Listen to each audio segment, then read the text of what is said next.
All right. So we are now recording the collaborative culture call.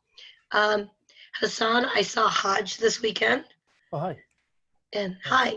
And I said, okay, so you and Hassan are going to go help Tony and Lauren out at Hot Sam's, right? And he's like, okay. So Cool. I have this cute little store in Detroit that I'm really interested in supporting. Yeah, They're I saw almost probably like 2 weeks ago, 2.5 weeks ago, 3 weeks ago, and I talked to him about Hot Sam's. But I know he's probably got about 200 businesses on his radar. I know, but they're like, not everybody is almost 100 years old. Exactly. Yeah. So, all right. How's everybody's weekend? We had a snowstorm here last week, so the snow finally melted. We had about 10 inches of snow. Wow. It started to melt over the weekend. So. Yikes. Yeah. Is it summertime for you, Chad? Spring? It is. It's summer. I'm just trying to figure out what 38 degrees Celsius is in your speak. 38 degrees Celsius? Yes, that's 100 degrees Fahrenheit is what it's supposed to be today. Oh my gosh. Okay. Yeah, my son said it was cool for a little bit, but it's heating up quickly. So that's what he said. And he's in Canberra. Yeah, Canberra. Canberra's a bit cooler. Canberra's beautiful. Yeah. It's like Washington, D.C. Okay. He's working at an animal preserve. Oh, very cool. Yeah. Very cool. So it is 70 degrees here today. So 70 would be what? Like 19, 20 degrees? Probably around there. Comfortable. Okay. Beth, how's your weather? Pretty much the same as Hassan's. We get about 12 to 24 hours after Michigan. So did you get snow? We did. It's typical. It's gone now, though. It's going to warm up the rest of this week. Maybe get some Christmas lights out. All right. Eric, how's Albuquerque and Kansas City? It was cold in Kansas City when we were there last week. Let's see, make sure I'm not muted at the moment. Fantastic. So yeah, Kansas City is cool, a little bit cooler than it is in New Mexico. New Mexico had some kind of gorgeous weather. That's, yeah, you know, it gets into the 60s, 70s, pretty nice Fahrenheit. Not to 100. Kansas City, a little bit cooler. I'm not sure if I'm fully prepared, but I'm in town with a handful of people from Forward Cities to experience Global Entrepreneurship Week and do some training for some local directors together in one joyous location. How long are you there?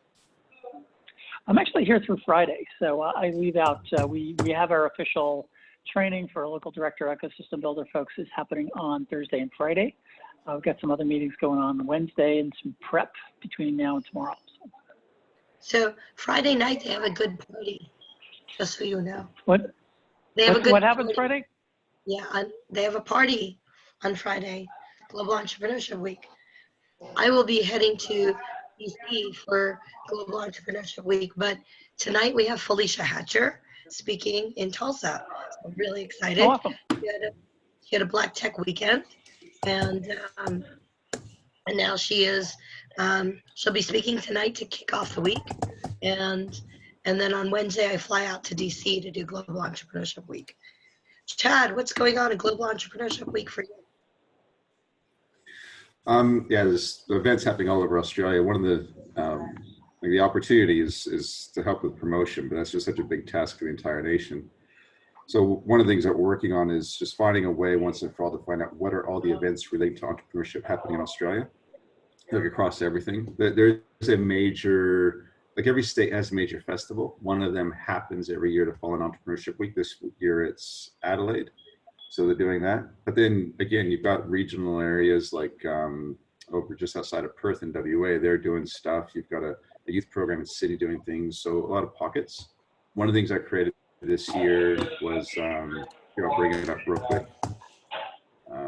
Because we can know this information. So I'm pulling all data from Eventbrite and Meetup as a starting point to say what are all events related to entrepreneurs and mapping that to all hubs. So if I just quickly do this, sorry to hijack a bit for a long answer. There.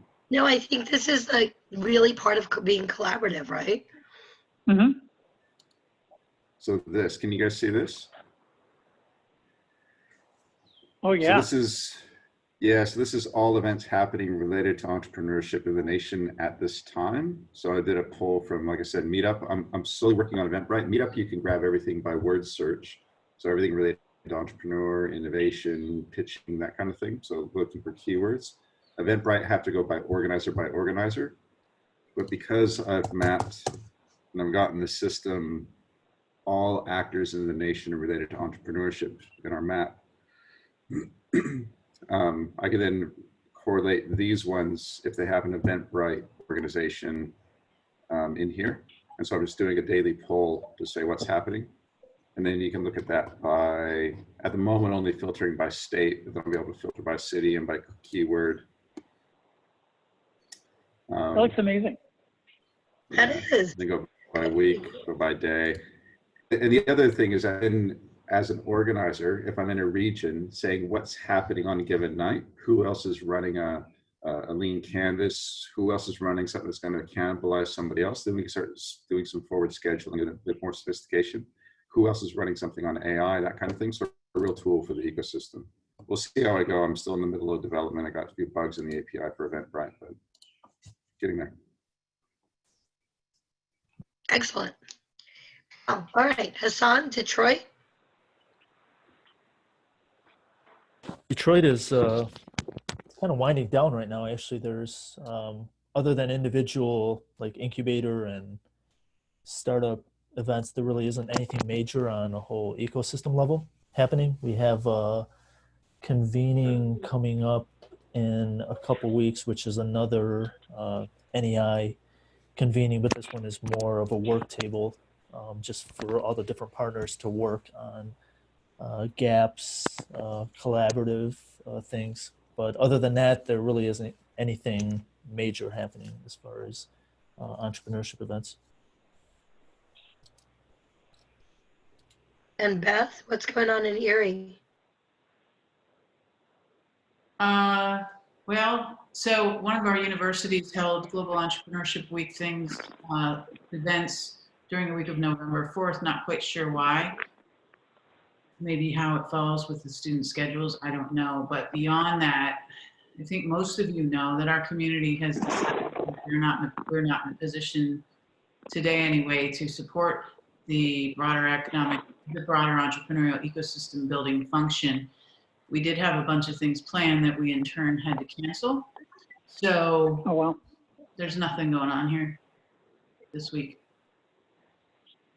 I'm sorry to hear that. Me too. Thanks. But we're going to move forward and we're going to do other stuff. So for anybody who's going to be listening to this call, we'll talk about how we got here.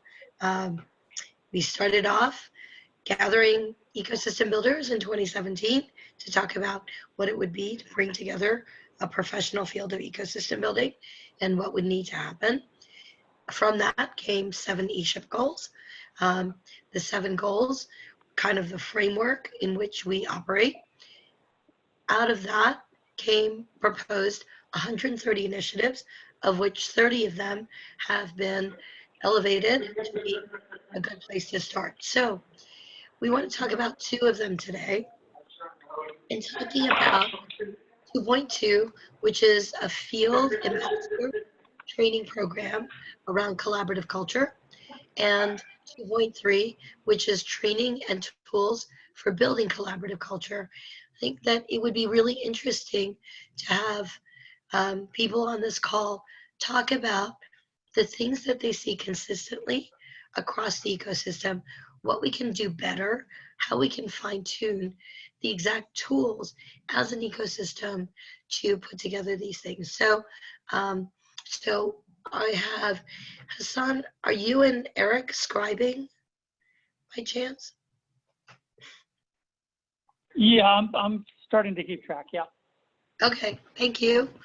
Okay, but I know you're going to go back and forth. So what is? I'm just going to open it up, and then I'll turn it over to Hassan and Eric to continue asking questions. Is what is the big burning problem? So with a collaborative cultural lens, what is the big burning problem that we're looking at in how to get these things started? Is it, and I feel like low hanging fruit is funding. So I'm going to just take funding off of the table because you can't use that easy answer. So I'm just going to put it out there and say, what are the first things that we need to tackle?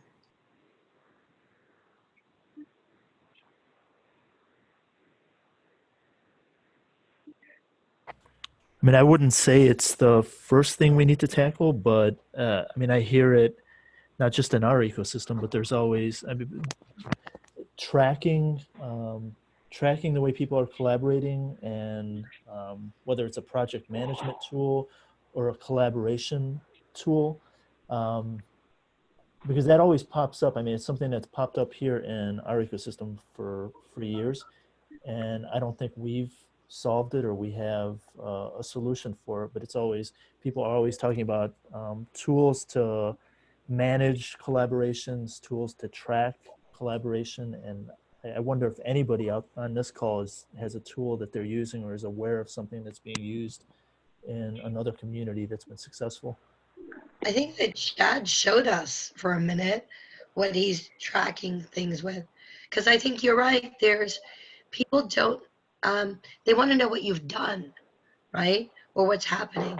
And you can't measure the trust and the relationship. So I will leave it to Chad and Eric because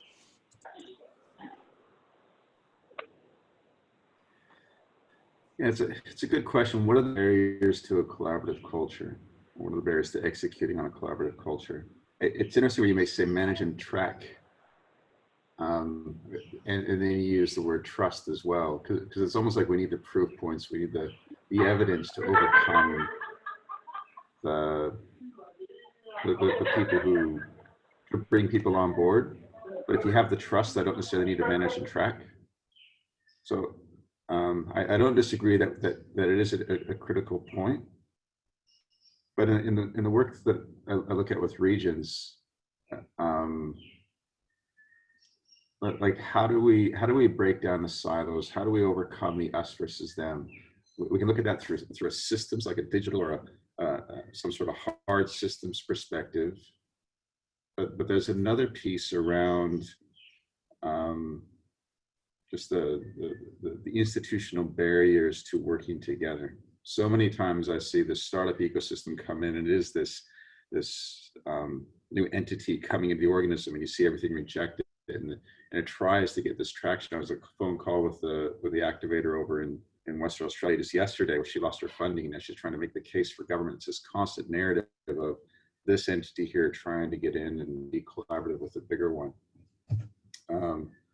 So what are the barriers to that collaborative culture? There's something deep and institutional within the regions of creating these silos. And so how do we align our goals where it's, if everybody works together towards a common outcome and making whatever that thing we're working on the common thing. And the MIT REAP program talks about, which is the Regional Entrepreneurship Acceleration Program, when they go into a region and try and accelerate that region, they talk about your what is it, the, it's not wicked challenge, but it's your must-win battle. Put a positive spin on it. So how do we get everybody working together for that common goal to get the outcome? So I guess I'll answer a question with a question and just leave it there for now, because I got to think about that some more. So Celia, you took the funding question out at the beginning, but I mean, I think I can, in our ecosystem, I think, I mean, if I look back about 5-6 years ago, you could see collaboration starting to happen, but I think the question at that time was people were still concerned that they were all competing for the same funding. So although people would come together, I don't think there was as much collaboration because people were still looking at the funding as something, you know, a zero-sum game, that there wasn't enough funding for the entire ecosystem. And I think over time, as people started to realize that if they focused on, I mean, there were a lot of different players in the ecosystem, but everyone had their, whether it was they were focused on a neighborhood or a specific sector, once people started to focus on what they were really good at, I think they started to see each other not as competitors, but as necessary parts of the ecosystem, that there was enough room in the ecosystem for all the different players and they're not competing for the same funding. But I mean, I can clearly see here in our ecosystem that once people started to look at the funding as not something that they were all competing for, and focus on what they do best, then that sort of So that barrier went away. how did they do that, Hassan? And a lot of it had to do with the funders being the conveners. So I think the fact that the funders were the ones who were convening the different players in the ecosystem, in a sense, forced people to come together. But once people started to learn more about each other and what their areas of expertise were, they started to trust each other more, because then they realized that they're not really competing with each other. There's enough room in the sandbox here for everybody. And everybody does something a little bit differently, whether it's focusing on a specific neighborhood or a sector. And I think that was really the key here in our ecosystem. Beth, what did you experience in Erie? That I think that's part of the thing, the scarcity model, right? Is like there's only one bucket, and Yeah. if we use some of the things from the bucket for your thing, then there's not enough in the bucket for my thing.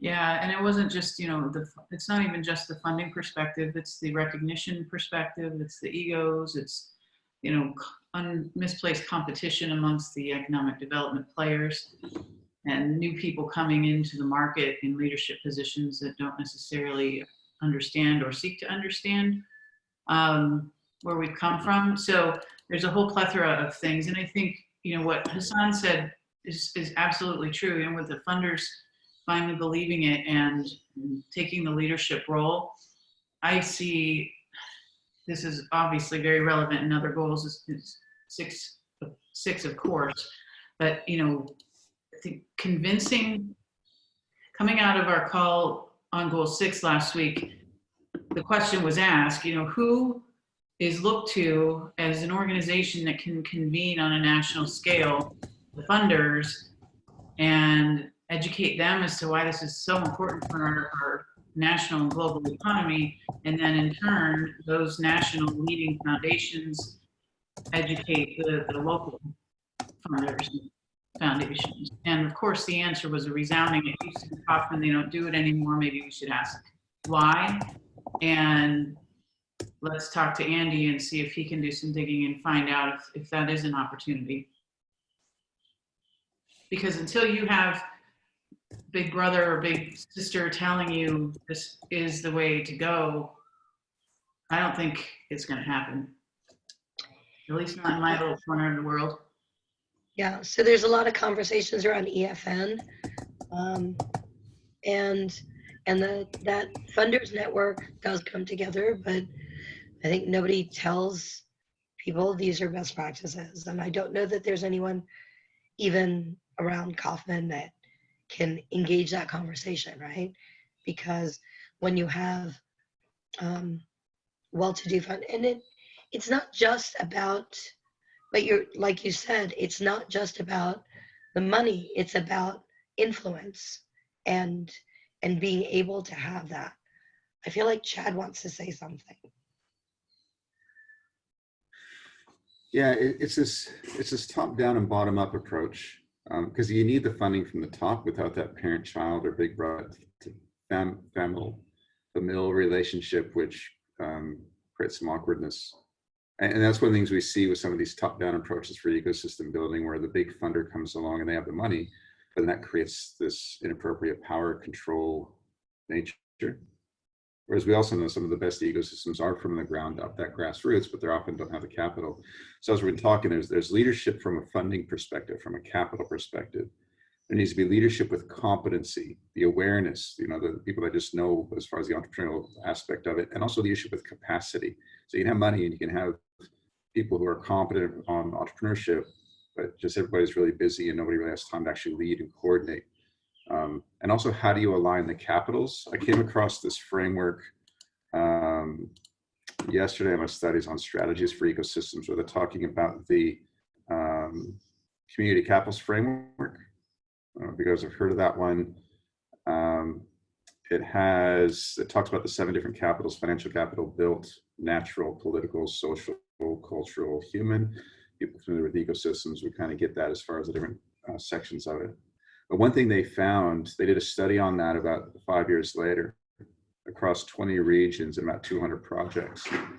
And the sense on the model when it first came out around 2002 was that if you align all these capitals, you get this synergistic upward spiral. What they found is a segmentation between the two, where quite often you've got projects which have natural built financial capital.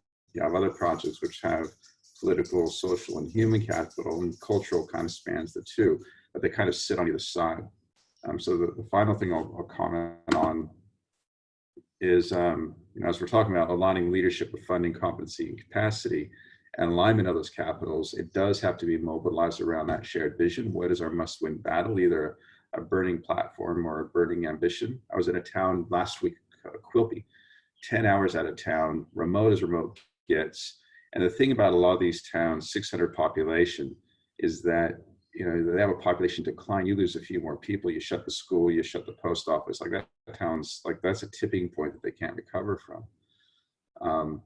But they're mobilizing around a common goal of a big infrastructure project in parallel to building the local ecosystem, bringing in ecosystem leaders to help them develop it.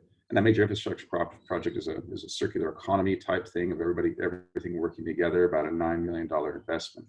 So definitely you need a big funding approach to be able to support it, but also that soft bit there, top down, bottom up. There's a reason why this stuff's complex and hard, but how do we align all those together? Yeah, it's the big burning question. So top down, bottom up, it's all the scaffolding and the messy middle that we live in. So what I'm hearing from all of you is that before we even get to the tools and the training, we have to have good models of what's working, right? So that we can show the people that it is possible. And so my question then to you is, what are some of the tools and the trainings that are working for ecosystem building? Not for entrepreneurship, but for ecosystem building. And Eric, I've muted you because you're in a noisy place, but you can definitely unmute and share in your conversation.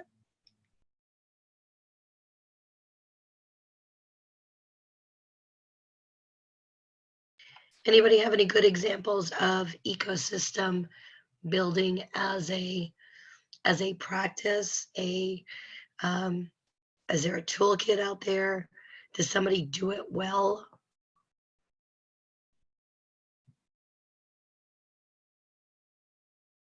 We got a lot of work to do then. Yeah, I think when we had and you can see this on our website at innovationcollaborators.com, but when we had our work plan developed, it was done by Jumpstart, a 501c3 out of Northeast Ohio. And they had been super successful in Northeast Ohio, and then they got engaged with the feds, and the feds asked them to go help Detroit and a bunch of other different communities. So when they got to Erie, they had already looked at 15 or 16 other communities and helped them build a framework, identify the gaps, and provide a scope of work that the community could collectively execute upon. So that would be, to me, the closest that I've witnessed, but I don't think they do that work any longer. So I don't know if there are true ecosystem building.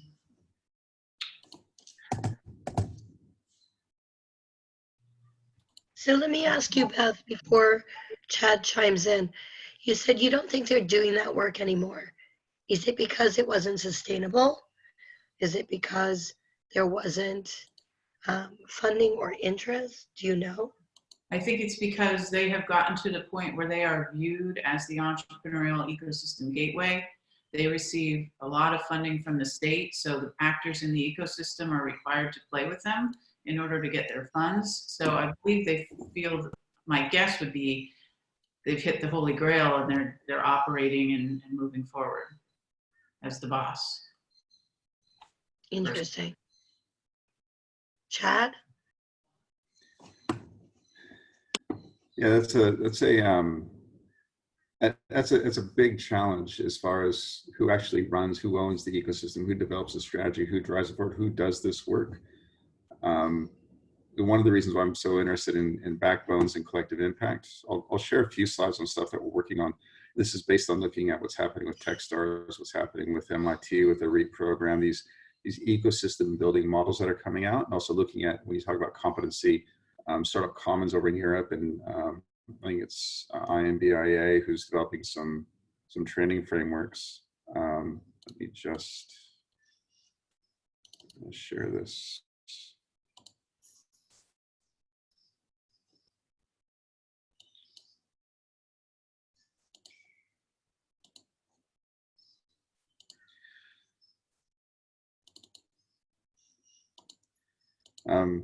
So we often talk about all the different actors that are in the ecosystem, and it's just so many. Like when you really start breaking down the roles, 3 levels of government, industry, entrepreneurs, community, hubs, spaces, programs, media, accelerator programs, global partners, the economic development bodies, overarching, chambers of commerce, universities, etc. So how do we bring all those people together? Usually it's a subset of leadership. You want representation from at least government, uni, finance, the entrepreneur community itself, and industry.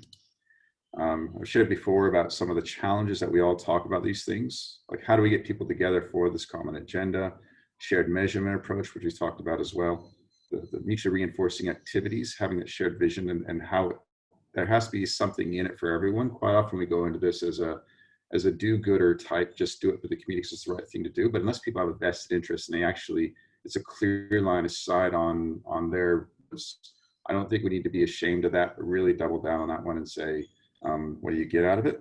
And then creating that backbone type entity. I won't go into too much detail around that, but there's parameters around that which mature over time. Mapping out similar type of organizations in the region that do those kind of things. There's always people that do parts of it. So we don't step on toes when we start forming this up and saying, yeah, we get that, but here's still the gap. And most people can mobilize around the gap, which then, and it has a pretty set structure. So it's new for a region quite often, but it's not like it's brand new for what we know. So give people a bit of confidence that there is a bit of method behind the madness. And then taking them on a bit of a journey. And it's about a 3-year process, where the first thing you want to do is just get them in the room and say, do we want to look at each other again? Form it up, figure out what our identity is as compared to everybody else. Try not to get too bogged down the existential, who are we and what are we? And really we try and mobilize around what that big burning challenge, that big opportunity is to do something in the first year, because people learn how to be who they are as they work together. And then as that process happens, you start forming up what that looks like, start getting the funding models in place. And we applied this in Gunawindi, which is a town of about 6,000, about 3 hours outside of the metro area, heavy on ag. And really a principle-based approach rather than prescriptive. This is how you do it. So as long as we maintain adherence to the principles that'll guide our decision-making, like we need diversity, we need redundancy of actors, we need connectivity of social, physical, and digital. Definitely that learning and experimentation, especially in regions where failure can be such a bad thing, where everybody knows each other. Making sure everybody's around the table with participation. Create the governance structures which has transparency, but everybody's involved. Make sure everybody understands this is complex, which gives us a lot of permission to try and figure it out. Like it's just such a global challenge. And then make sure that we measure the things that matter. Definitely participation in events and number of entrepreneurs, a number of jobs. Those are the top line things that get people elected. But what are the slower, deeper things which come into the relationships and some of those harder, soft, less tangible items that we're talking about before. It usually starts with an asset mapping process. So one of the things we did there is just mapping out, who are all the roles that are there, who are the functions. Quite often we get in there and we just we start doing things to people rather than spending the time to really understand who's doing what are the cross section of the functions. That's about a 1 or 2 month process that doing that initially can help. And through that, you also unpack what are the major challenges are. So again, that process we did in Gunna Windy was really helpful in figuring out who are all the key actors. And then it lets us know what the strengths are and what the gaps are in the region. So if we do want to execute on a certain thing, and then when we do deliver on something, people can see the DNA on it. You start building a coalition of the willing. So that's just a bit of insight into the project we worked in Gunna Windy, and kind of that thought process and trying to form that entity, the thing that's going to be driving it forward in the community. It's a longer process, but we're seeing some pretty good results with that. That's absolutely excellent. Is that shareable, Chad? For people that watch the video, yeah, I'm slowly working. I've got a few things on my LinkedIn around these things as I slowly release it. But and it's all going into the thesis and PhD and all that kind of stuff. So it'll be released over the next few months. That's excellent. Well, we'll look forward to that for sure. So that's definitely a way to start creating tools. So you said the basic part wasn't figuring out who everybody is, but working on something together. Yeah, how do we get out of this existential conversation around, are we an ecosystem? What are we building? Like that's kind of important. It's just human development, organization development. An organization isn't developed to be an organization. A human isn't a human just to be a human. We're here to do something, and we figure out who we are and identity as we do things, and our behavior then reflects on who we are. So we can sit around and talk about it being entrepreneurial till the cows come home, but unless we're actually doing things that make a difference in our community, it's all just talk. So the best thing is to say, what are the major challenges and the major opportunities, the major strengths that we have, maybe the areas that we can develop side things on. I heard a story the other day about it was overseas, this community where they were doing a bunch of diamond cutting, and it was all the men doing the diamond cutting, but men happened to marry wives, and the wives were living in the town with the men, and the wives were doing all this textile business. Next thing you know, you have this major textile industry where the women are earning as much as the men. Pretty soon the women start learning how to do diamond cutting, and a few generations later, men and women are doing diamond cutting, and you have a whole separate industry of textiles. That's the kind of thing we're trying to work through, of saying, what's the major thing we can leverage on? What are the side things we can develop as well? Have a portfolio approach of major infrastructure and entrepreneurial outcomes. It's not an either or proposition, and bring people together over those kind of outcomes. And then scaling that. So what does that look like for a town of 600, 6,000, 60,000, 600,000?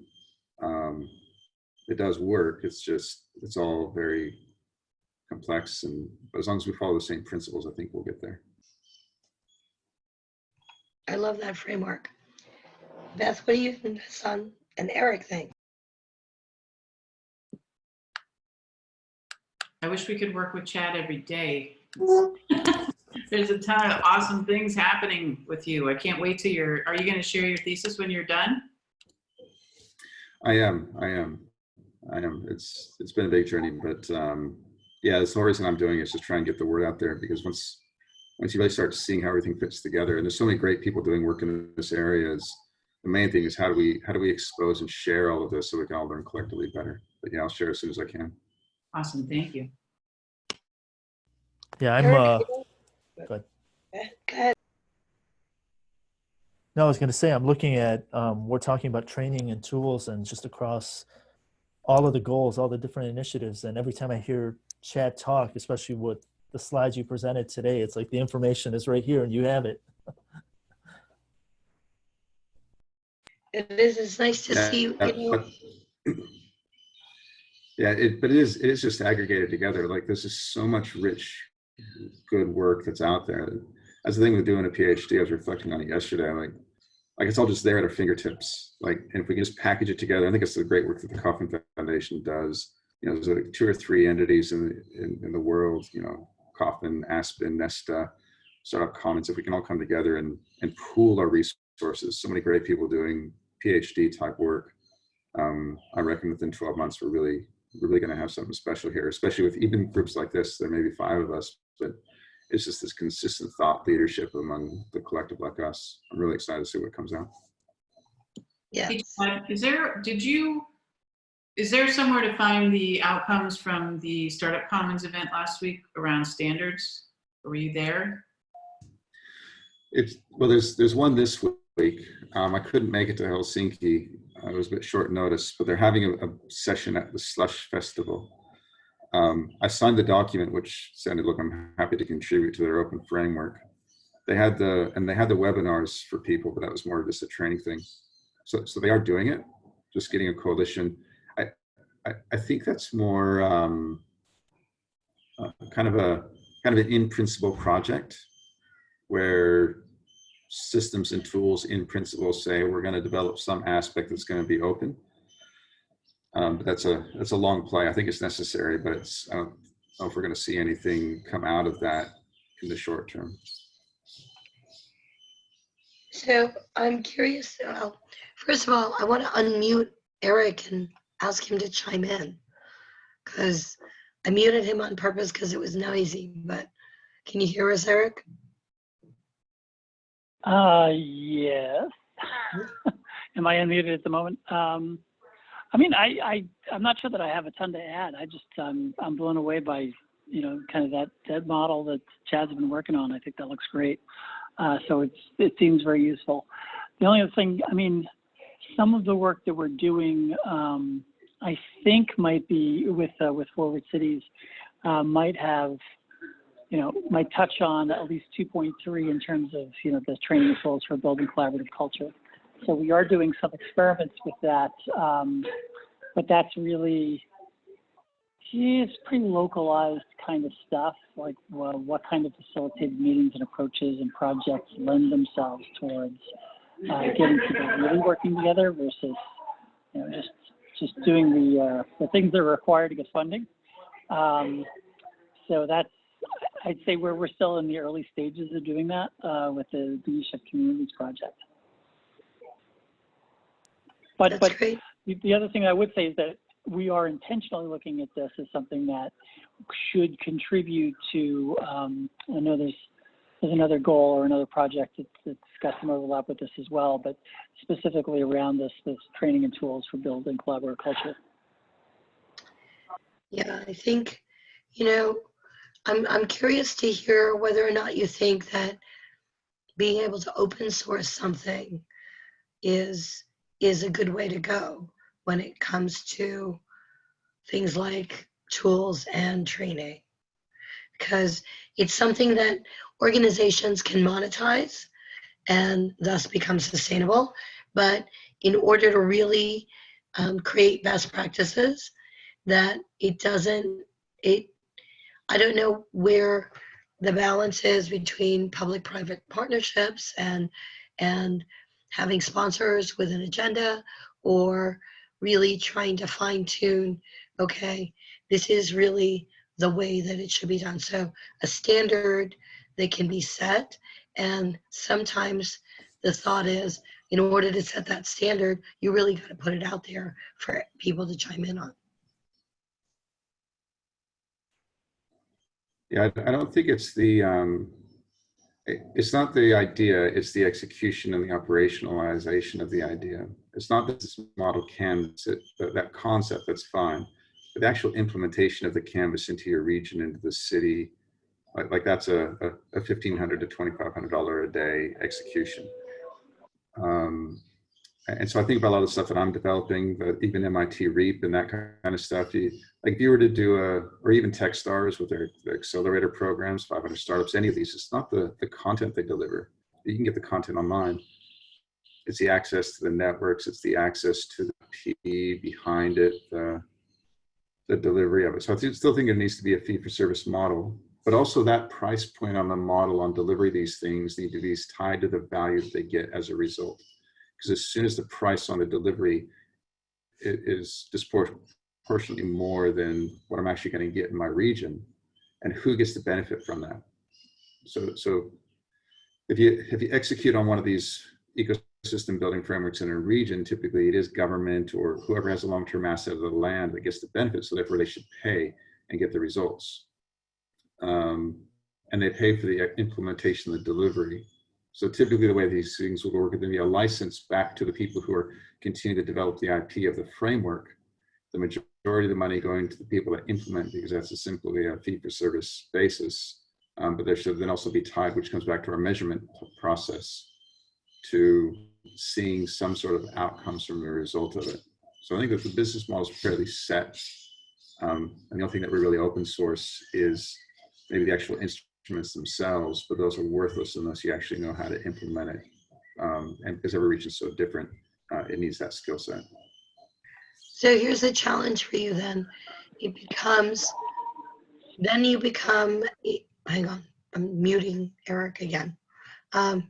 So what happens is then only those with enough resources will be able to benefit, unless you're going to have a tiered structure, because a town the size of Erie cannot compete with Sydney, or, you know, Tulsa isn't maybe in the same realm as, although I'll tell you, we do have a lot of assets here in Tulsa. We have actually the second most endowed community foundation in the world. So you wouldn't know about it, but then does it become winners take all? No, and again, what we're seeing in the market is like the first time you implement that thing, it's unknown, it's big, it's unwieldy. Second time gets more efficient, fifth, 10th time. And now, you know, the first time Ford built his car, it was just painful. Now they're coming off the production line, you can buy them for, you know, 10, 20 grand. Similar kind of thing for this. Techstars was whatever it was, you know, 1.5 mil to run an accelerator in your region, which means it's out of reach for most. But now you're seeing similar kind of things for 10, 20K for a pre-accelerated accelerator, often with the same access to the networks. So, and that's the work, like say, with the work that Eric's doing with the cities. These are the kind of things that we're having is more of a package in a box. That's why we talk about these training in a box, the certification, trying to get it efficient and accessible. The additional side of that is there's still regions where it's that equality versus equity thing that even with that lower price point, they'll never be able to. And that's where public funding needs to step in to help subsidize those implementations so we don't leave entire regions behind.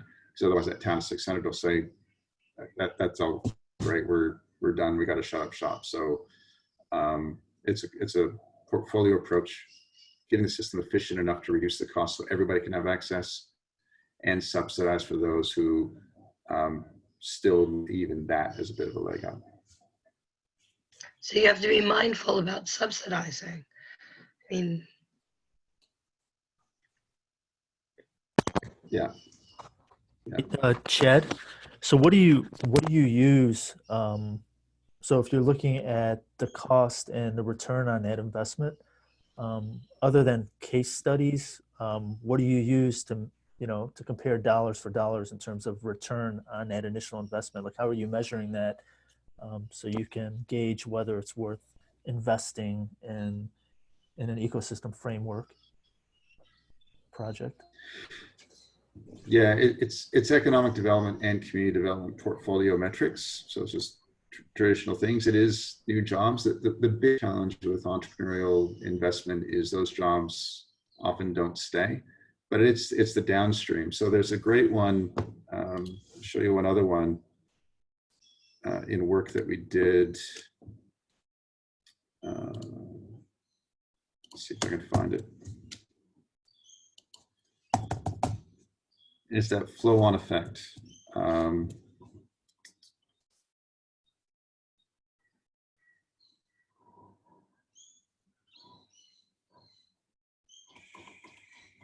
So.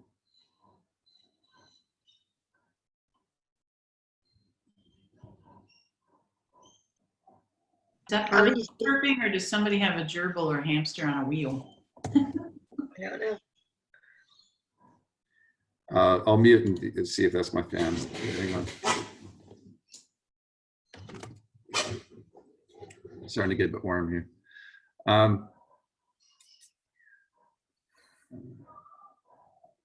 Anyway. So obviously Chad doesn't have enough to do. All that stuff. No, is yeah, no, I'm a bit bored. So what we found, we did an assessment on jobs it's a larger regional area. It's on the Gold Coast. But I looked at a hub, and I looked at full-time, part-time, contract, volunteer positions, local, state, Australia, global. And we said, how many jobs did you have last year? How many jobs do you have now, or staff positions? And how many do you expect to have in 12 months? Interestingly, when we talked about startups, there was one who had 32 local jobs, and next year he planned on having one. And the politician get a hold of that and say, see, this is why we don't invest in startups, because all the jobs just go away. But what we found is across every single indicator, particularly for local, full-time, part-time, contract, and volunteer all increased. It's because of the portfolio effect, because of the downstream, the cafes and the services and the doctors and everything around it. And also the new types of businesses that we're forming. So that one business is going to go from 32 down to 1. But because of that, he's going to start 5 others that are doing something with technology. We had new virtual reality companies. We had new artificial intelligence companies, all because they were learning and leveraging from that. And as he dismisses those 32, they're going to go off and start their own business because now they have the experience of working in a startup. But that is a 3 to 5 year gig. There's that great work they did over in Germany, which shows that ecosystems are a negative on the local community, or I should say, new entrepreneurs are a negative on that community for the first 1 to 3 years.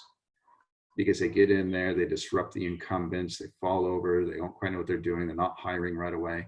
But it's at that 3 to 5 year point we'll really start getting that traction again, which is why government's involved. So the only ones really invested with a long-term asset, but because of the political cycles, that provides a tension against their responsibility, which is why quite often we see universities and foundations step in because government abdicates their leadership in that position.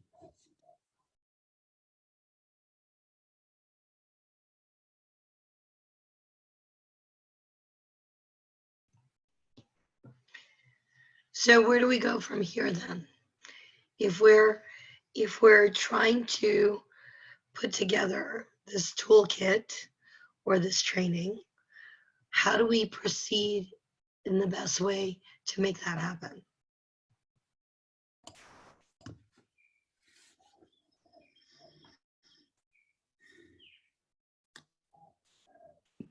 My view is just all the, yeah, go ahead, Beth. I was just going to say it's all the pieces, a lot of stuff that we're doing across all the different goals. It is complex, but we just need to do something within one area. It's not doing everything. Again, Kauffman, Techstars, MIT, they're giving that a crack. Good on them. In addition to, where's our repository of all position descriptions for anyone in the startup community? That needs to be online with a list that people can just download. I want a repository of all asset mapping frameworks. There's about a dozen of them out there that people can just access. We all get calls from people in communities saying, what do I do next? We need 2-page business cases for local governments. I had that phone call with Veronica yesterday. She's like, Chad, I lost my funding. What do I do? Just do a 2-pager, make the business case. That question that was asked of me, how do you measure?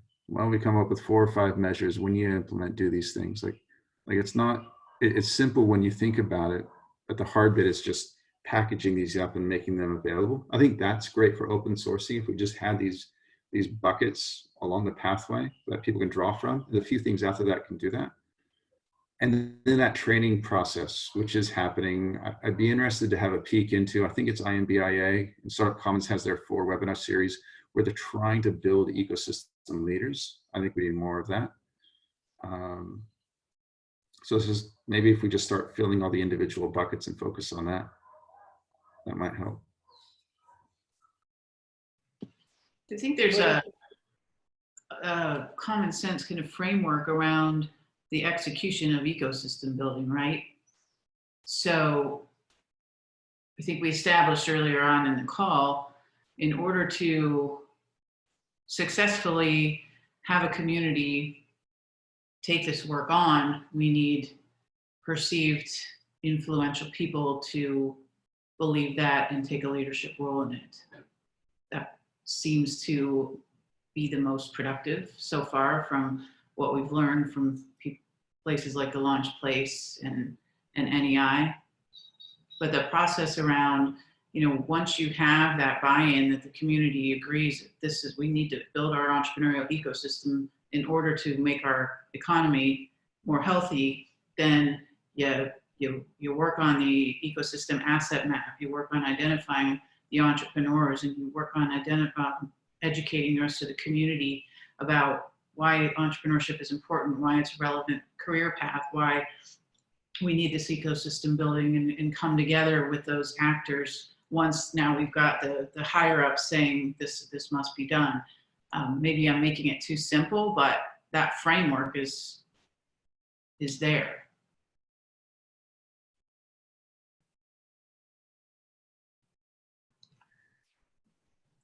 Eric or Hassan? Well, I think, let's see. I mean, there's always the chicken and egg and whatever, and it would be nice to have some of these other structures in place. But, I like Chad's approach, and I think to some extent it's sort of a just do it kind of thing. But it still requires a couple of people to say, yeah, this week or this weekend or whatever, we're going to look at X and move that forward and flesh that out and spend some time getting the research and putting it together. Because I do think having some of those examples, even if they're somewhat crude and really super early stage, I think those things are going to be helpful in terms of proving that, first of all, that the community can do things together, working together, and that we'll start to see some value coming out of those. Great. Hassan, what do you have to add? So I think what Chad mentioned about having repositories, I think there are tools out there. Forward Cities has a lot of different tools and methods. So I think mapping what's out there and having a repository where some of these tools exist, then makes it easier to Beth's point, to be able to execute, because then you know what tool is available for you to do what it is that you want to do when you want to take action on something. And I think people end up getting caught and not knowing what exactly to do because they don't know how to do it. But with, being able to access tools from a repository, whatever it is that you're thinking about doing, then it makes it easier to execute and take action because you've got something that somebody else has used or a method for doing that. Yeah, it's almost like an ecosystem asset map for ecosystem builders, right? Kind of like a marketplace? Yeah. So, so as we wrap, there are some things going on in the marketplace. I'm not able to share just yet until all this stuff is worked out, but I think there's a good solution coming up to give people access to what we started as the beta for the marketplace. And those tools are really for ecosystem builders because, the reality is entrepreneurs aren't going to go and look stuff up like that. Like, oh, is there an entrepreneurial meetup called 1 Million Cups? How do I go find it? That kind of thing. So it is really contingent on the ecosystem builders to be able to continue in that. So, so the good news is it's getting there. The other good news is we're all on these calls and we're thinking about it intentionally together, which is way better than shutting ourselves up in a basement somewhere and thinking about it alone. So, so definitely getting there. So my takeaway from this call seems to be that we need some models, and from the models, then we'll come up with better solutions. But we need to just have a first pancake kind of thing and it needs to be collaborative, and it needs to be open. So that's my takeaway. I'd love to hear your takeaways so that we can end on that note. Eric, since you're on the phone. Yes, I was about to mute myself, but I mean, to me, I think you're right. That really is the big takeaway. I mean, yeah, it would be good to have more frameworks and models in which to plug things into, but getting started on some smaller area and fleshing it out, I think is really important. Great, I'm going to have your popcorn. I am going to hand off the bat. Thanks, Eric. My takeaway, I think, is that there are a lot of good things out there, and it can be overwhelming with regard to where to look, and there's a ton of stuff. So having these repositories established over time and continuously updated would be super helpful. And I'm wondering if timing would work, Celia, for the next call for Goal 2 to have somebody from the marketplace telling us what's happening. Are we having a call in December? I can ask. So, so while I look that up, will you popcorn to somebody?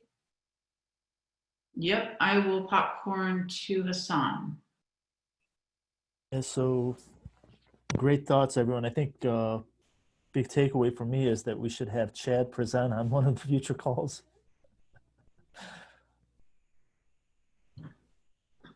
Sounds good. I guess that's a popcorn to you, Chad. Great, thanks. So takeaway for me is that it does take everyone.